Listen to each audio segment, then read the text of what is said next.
Geração de empregos, renda e desenvolvimento são os eixos do trabalho executado pelo governo do Estado por meio da Secretaria de Indústria, Comércio e Energia, a CEINC. Um indicativo que esse trabalho está no rumo certo é que o Produto Interno Bruto, o PIB, do Maranhão deve crescer entre 2% e 3% neste ano de 2022. Foi o que apontou um levantamento feito pela MB Associados 4E Consultoria, com base em dados do relatório Focus do Banco Central. Sobre este assunto, eu converso agora com o secretário de Estado de Indústria, Comércio e Energia do Maranhão, Simplício Araújo. Secretário, boa tarde, seja muito bem-vindo ao Fala Timbira. Boa tarde, João, boa tarde a todos os ouvintes, boa tarde também ao Matheus e a Karina, que estão aqui conosco no estúdio. E é um prazer, mais uma vez, poder, através da nossa querida Rádio Timbira, chegar aqui e colocar alguns esclarecimentos, informações a respeito do nosso trabalho, do trabalho do Simplício Araújo na Secretaria de Indústria e Comércio e do governador Flávio Dino, claro, como governador do nosso estado.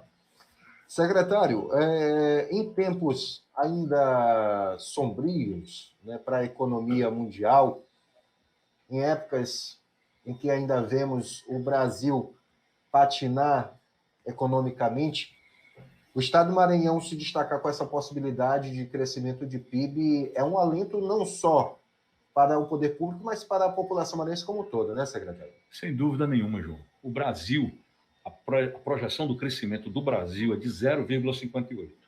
E aqui no Maranhão, de 3%. É claro que a gente, olhando para esse número, a gente tem que olhar o que aconteceu lá atrás. Quando a gente chegou ao governo, no ano de 2015, era necessário mudar o ambiente econômico do estado do Maranhão. O Maranhão, ele tem que ter uma parceria muito forte com a iniciativa privada, porque a iniciativa privada é que é responsável pela maior parte desse percentual de crescimento. No entanto, no passado, as relações não eram muito republicanas. Então, a gente recebeu essa orientação, essa missão do governador Flávio Dino, que nos deu todo o apoio durante todo esse período na Secretaria de Indústria e Comércio. E nós modificamos legislações que antes davam privilégios para um ou outro empresário e não para segmentos da economia. Hoje, nós olhamos para segmentos da economia. Muita gente, no passado, teve oportunidade sobre os demais concorrentes aqui no estado do Maranhão. Hoje, não. Hoje, nós temos alguns critérios e, em alcançando esses critérios, qualquer empresa pode ter incentivos fiscais, pode receber áreas para a construção dos seus empreendimentos, pode, de alguma forma, fazer um elo dentro de cadeias produtivas que nós trabalhamos. Isso tem sido importante, porque esse ambiente ele fez com que pessoas que historicamente queriam vir para o Maranhão, queriam investir no Maranhão, agora pudessem chegar ao Maranhão.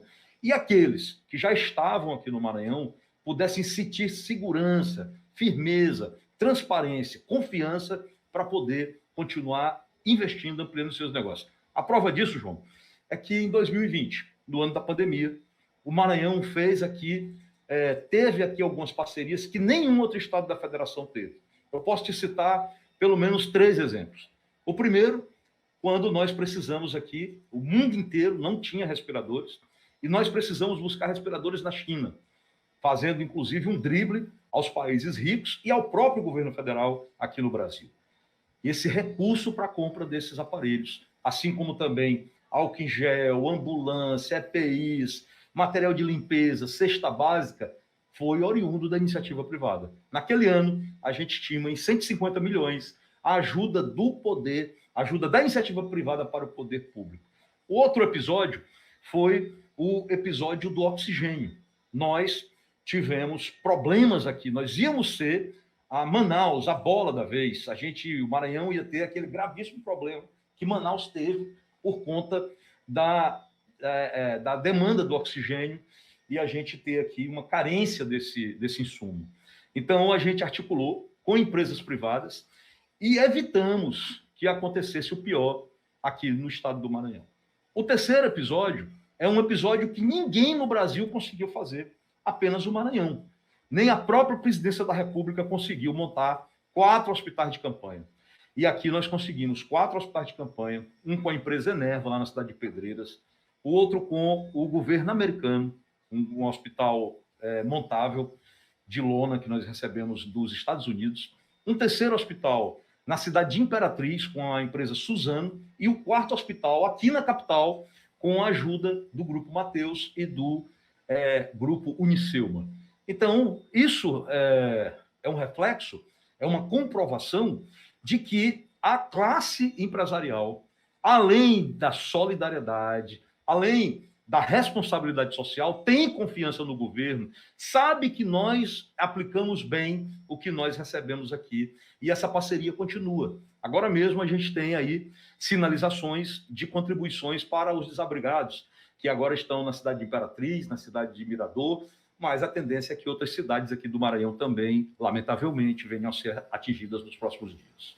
Certo. Secretário, falando a respeito do crescimento do PIB, me diga uma coisa, vocês que são secretários aqui na região Nordeste, vocês batem muita bola, porque pelo que eu percebi, os estados da região Nordeste estão com a bola toda, porque outros estados também estão com uma projeção de crescimento nesse ano de 2022, né?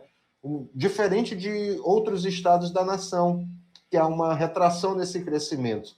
É algo que vocês conversam ou os estados acaba sendo uma coincidência mesmo? Muito boa a tua pergunta, porque ela me traz a colocação que eu sempre tenho feito por onde eu tenho passado. É a grande oportunidade do Maranhão e do Nordeste. O Brasil inteiro passou pela mesma situação.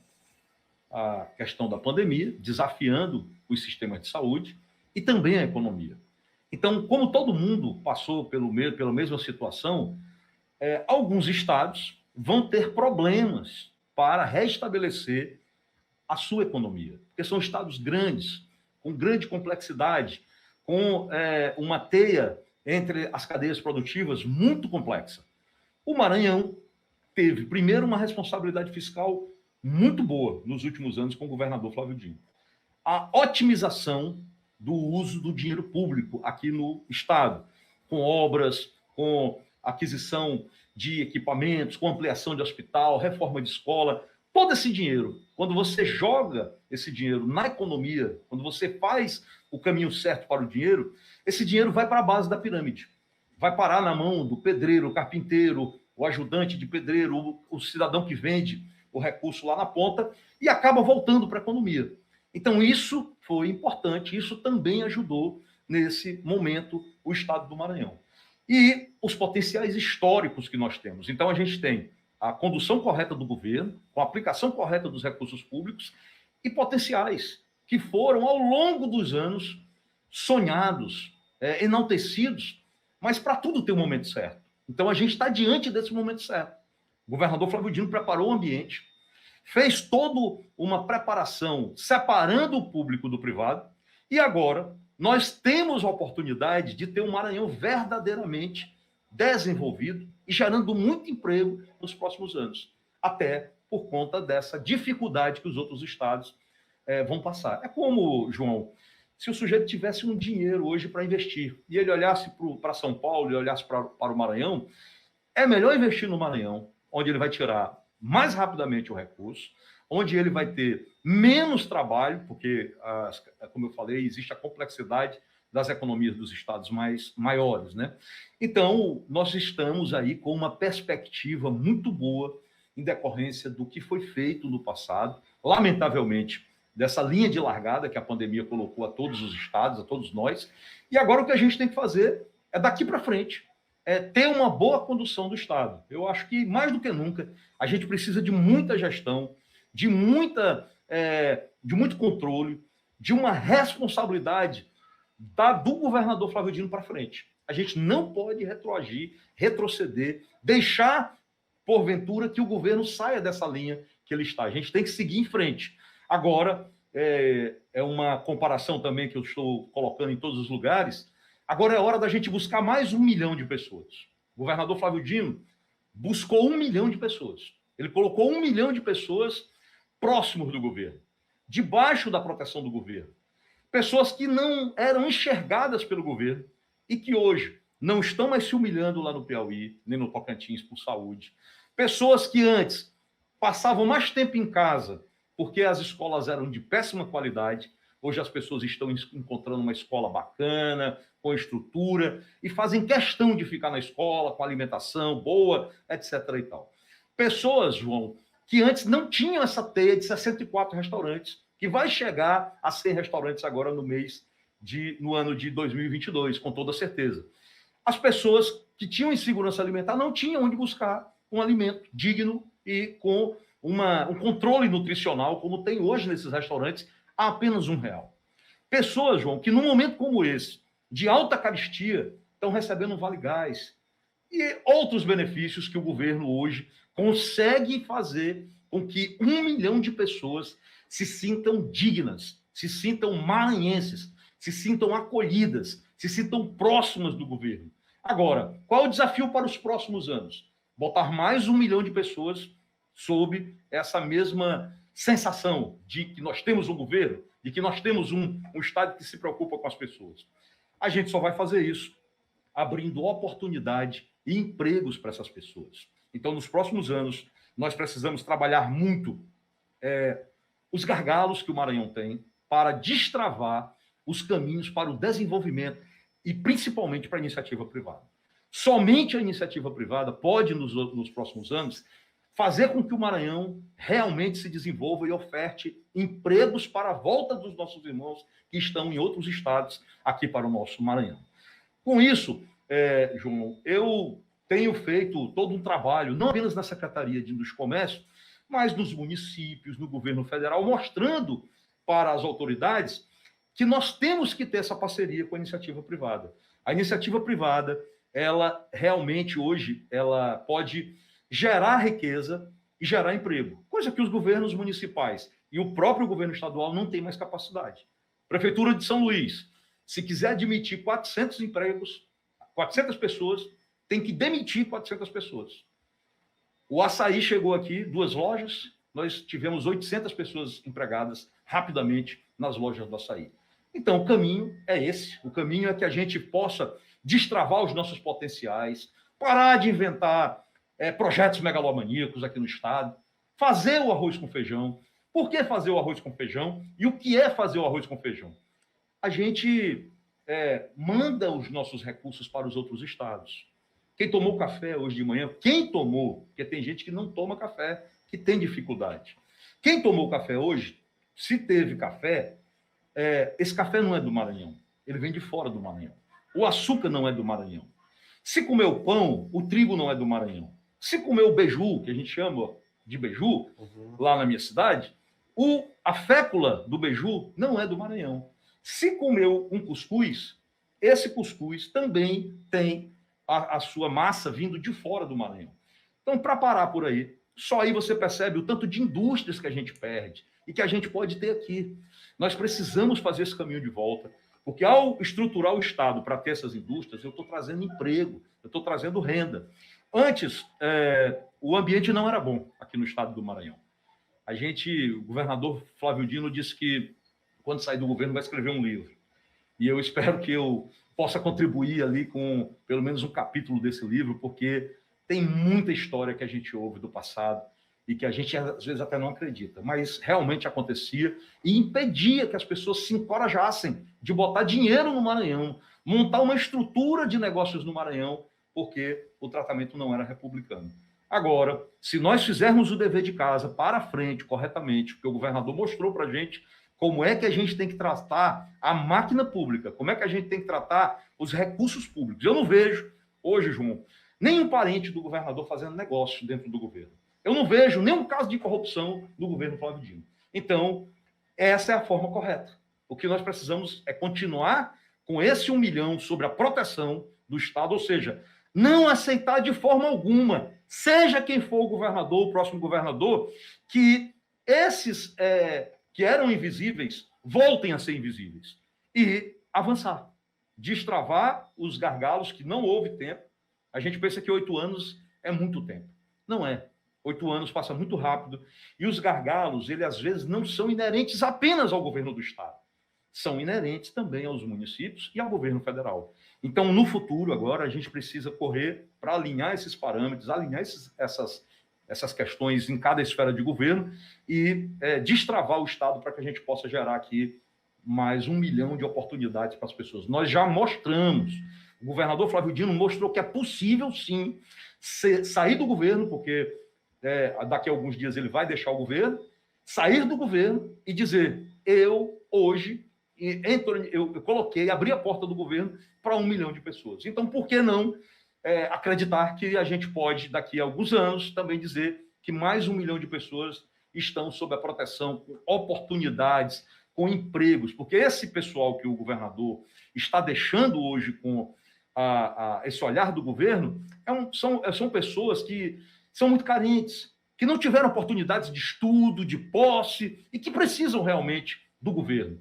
Esse outro 1 milhão que eu falo, das pessoas que precisam de oportunidade de emprego, são essas pessoas que, se tiverem oportunidade, se tiverem um emprego, elas vão contribuir com as suas pessoas, com as suas famílias e principalmente com o Maranhão, porque nós precisamos aumentar essa participação de carteiras assinadas, de pessoas com mais renda aqui no Estado, porque aí sim, o Estado toma conta de uma parte e o restante acontece naturalmente. Certo, secretário, inclusive, leve para o governador a sugestão que um livro é pouco, para quase 8 anos é pouco, é uma coletânea, porque os feitos que foram realizados... Vai ter que ser uns 7 volumes, mais ou menos. Mais ou menos isso. Secretário, assim, a gente sabe que com essa mudança, né, com certeza o empresariado, a pessoa que busca investir, buscou a conversa pessoal com o senhor para saber, vale a pena eu levar o meu negócio para dentro do Maranhão?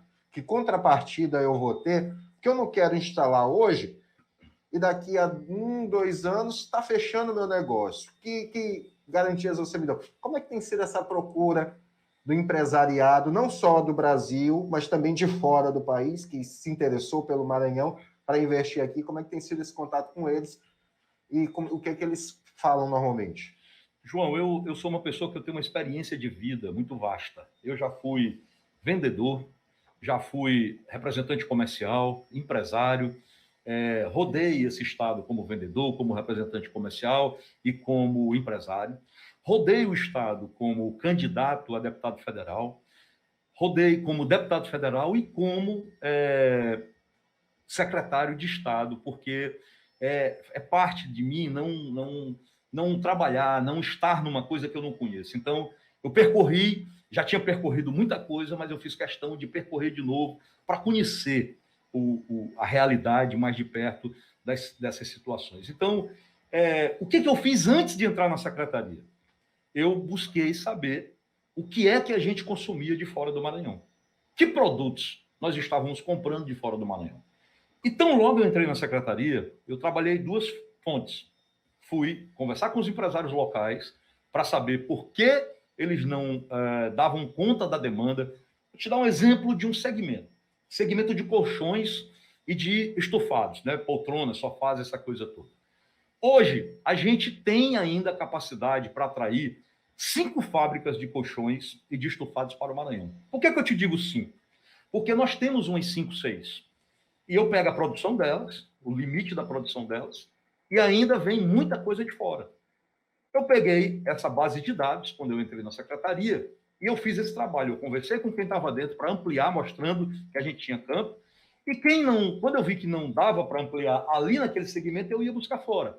Então, eu fiz uma venda, eu vendi o nosso estado, mostrando primeiro a demanda interna existente, depois dizendo que a gente ia mudar o ambiente, que nós tínhamos um governador agora que estava focado mesmo em deixar um legado de transformação, como está ficando aí a transformação na educação, na saúde e essa questão da corrupção zero aqui no estado do Maranhão. Então, isso foi chamando a atenção dos empresários, dos empreendedores, e muitos vieram. Outros, em decorrência da crise econômica que nós tínhamos ali desde 2015, preferiram aguardar, ou não tinham capacidade de vir porque estavam com algum tipo de problema financeiro. Mas nós conseguimos uma movimentação muito importante. E desde 2015, João, nós sempre estivemos com o nosso CAGED positivo. O que é o CAGED? É o registro da quantidade de carteiras assinadas, menos as carteiras baixadas em cada estado. E nós aqui sempre tivemos um CAGED positivo, sempre tivemos um CAGED que demonstrava que nós estávamos no caminho certo. Então, nós avançamos nesse sentido, e eu acho que quem ampliou está satisfeito, e quem veio também está satisfeito. A dúvida é, após o Flávio Dino, como é que isso vai ser? E eu espero que isso seja uma coisa que não tenha volta, que quem venha me suceder na Secretaria dos Comércios, ou suceder o governador Flávio Dino, não deixe, de forma alguma, a gente voltar ao passado. Nós precisamos ter uma relação republicana. Até porque, João, nós temos dependência hoje da iniciativa privada. Há 20, 30 anos atrás, aqui no Maranhão, a movimentação financeira de todo o Estado era do governo do Estado. O governo era quem mais movimentava. A partir de, eu te diria, de 2012, 2010, mais ou menos, essa coisa veio mudando. Vou te dar um dado referente a 2014, quando a governadora era a Rosiana Sarney. Naquele ano, o governo do Estado movimentou 19 bilhões, quase 20 bilhões de reais durante o ano. A iniciativa privada, nesse mesmo ano, movimentou 55 bilhões de reais. Isso sem considerar que tem muito produto que entra pelas fronteiras do Maranhão sem nota fiscal. Ou ainda aquela movimentação com nota fiscal a menor.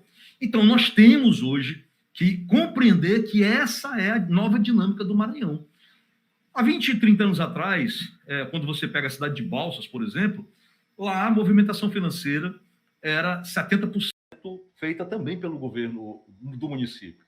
Hoje, a movimentação do município significa 10% perto da movimentação financeira que existe na cidade de Balsas.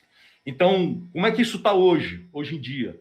Nós temos a iniciativa privada movimentando cerca de 80 bilhões no Maranhão e uma movimentação oriunda do governo do Estado de cerca de 20 bilhões. Então, nós precisamos compreender que a grande oportunidade para negócios, para emprego, não está no setor público. Eu costumo colocar para todo mundo, a gente é muito procurado, tem muita gente que nos pede emprego.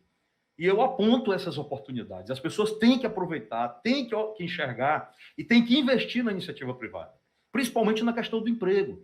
O emprego, às vezes, numa prefeitura, você pega uma pessoa capacitada e ela assume ali um determinado cargo e fica 4 anos, depois não faz mais nada da vida, porque é discriminado pela oposição, às vezes não consegue mais o emprego.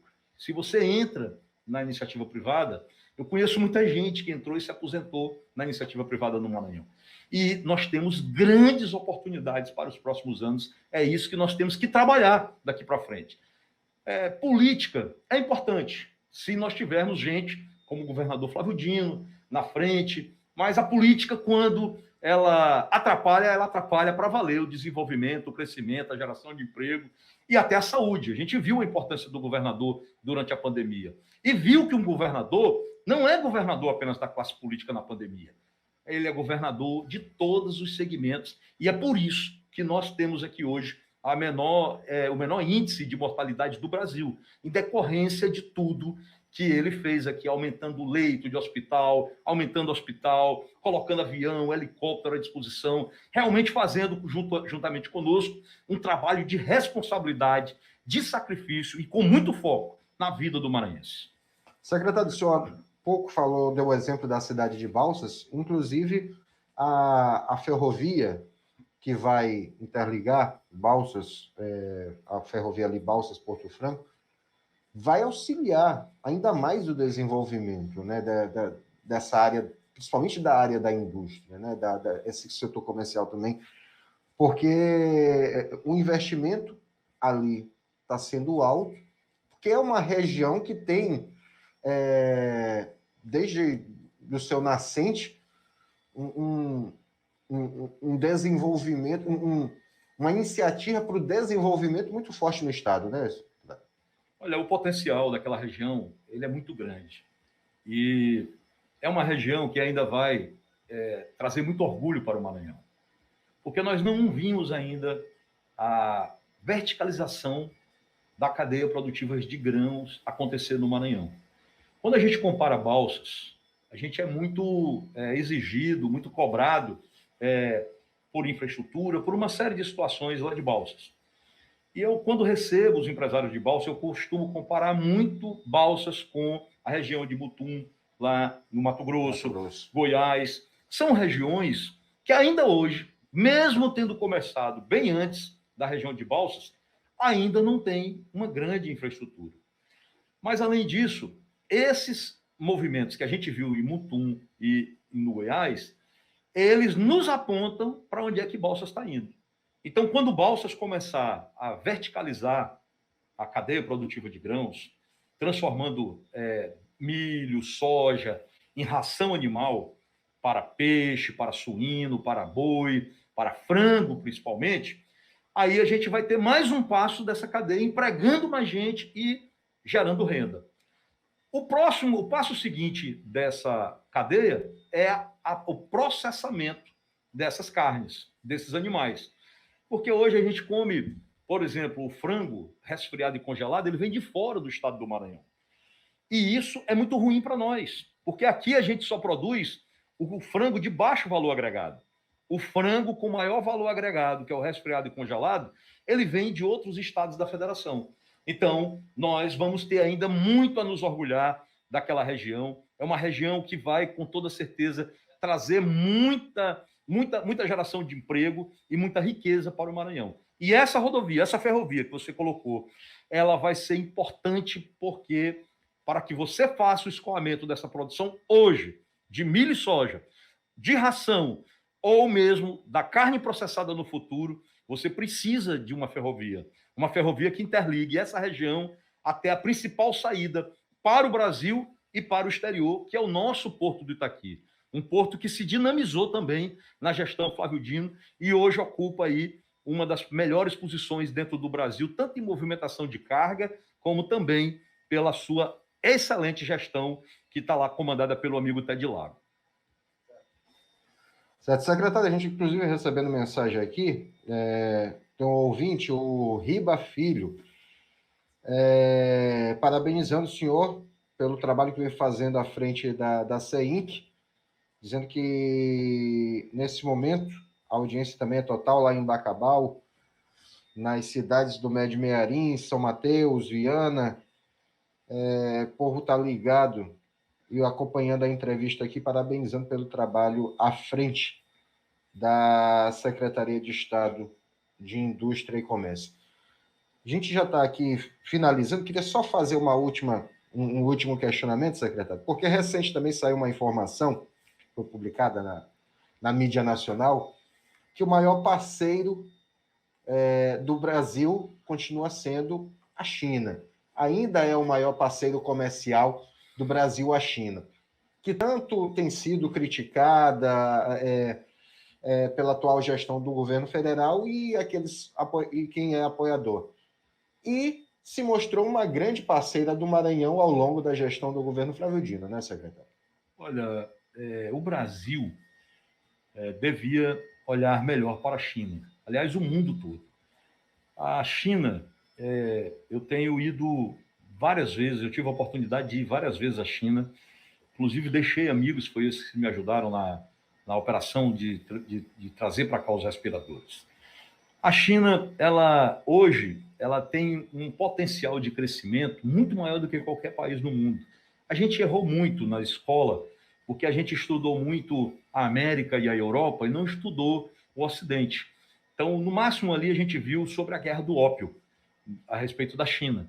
Mas se a gente for se aprofundar sobre a Rota da Seda, sobre a forma de governo hoje que eles têm, de organização que eles têm, a gente vai compreender que a China é o melhor parceiro para qualquer país. E tem sido um excelente parceiro do Brasil, mesmo quando é achincalhada. Porque eu nunca vi um governo, como é o governo federal, saber, compreender que nós temos essa dependência da China e, às vezes, tripudiar, tratar mal, até agredir a China. Nós, aqui no Maranhão, temos buscado essa relação. Eu tive a oportunidade de levar aqui do Maranhão 156 empresários para a China em 3 viagens. E tive a oportunidade de ir em outras viagens, defender negócios para o Maranhão, projetos para o Maranhão, ou mesmo em viagens particulares. e sei que a China tem um grande potencial para ser um grande parceiro do Maranhão e do Brasil. Eu espero que nós continuemos aqui no Maranhão com essa visão que o governador tem, porque quando o governador procurou a China e não os Estados Unidos, ele procurou a China porque ele sabe que economicamente para o Maranhão, que já depende mais da China do que os Estados Unidos, a China é mais importante para nós. E nós temos perspectiva de crescimento da China. Se nós tivermos atrelado à China, nós vamos também ter a perspectiva de crescimento aqui. Então, eu espero que, após o governador Flávio Dino, nós tenhamos também a mesma visão de estarmos aqui sempre amigáveis, sempre abertos, sempre muito receptivos à China e a qualquer país. Não é só a China. Eu acho que nós precisamos da ajuda de todo o Brasil e de outros países também. Então, é muito importante que a gente faça esses movimentos que a gente fez aqui, buscando parcerias com países mais ricos ou com países que podem precisar do que nós produzimos ou possamos produzir aqui no futuro. Tá certo, secretário. A gente agradece sua presença aqui no Fala Timbira, bate-papo muito bom. Outros assuntos poderiam ser explorados aqui ainda. Em outras oportunidades, a gente pode, inclusive, estender essa conversa aqui, bater um papo maior, né, até mais abrangente, englobando outros pontos que nós não conversamos aqui. Muito obrigado, seja sempre bem-vindo, viu? João, eu que te agradeço também a Karina, ao Matheus. Quero deixar aqui um abraço para uma contemporânea minha, grande amiga, que é a Tatiana, também para a Brenda, e a todos os ouvintes. Dizer que as minhas redes sociais estão à disposição, Simplício Araújo, tanto no Facebook como no Instagram, e eu sou sempre receptivo às pessoas, porque eu sei que as pessoas nos veem, enquanto autoridade, como alguém que pode ajudar. Nem sempre a gente pode ajudar, mas uma satisfação, tratar bem, uma resposta é sempre importante. Eu procuro fazer isso e estou sempre à disposição de todos. Então, queria te agradecer, acho que foi muito importante, com perguntas muito bem colocadas, que nos oportunizam a mostrar para o Maranhão um pouco do que a gente está fazendo aqui e do que a gente vai deixar para os próximos anos e que a gente espera que nós continuemos nessa linha, como eu coloquei muito bem aqui. Muito obrigado e uma boa tarde a todos.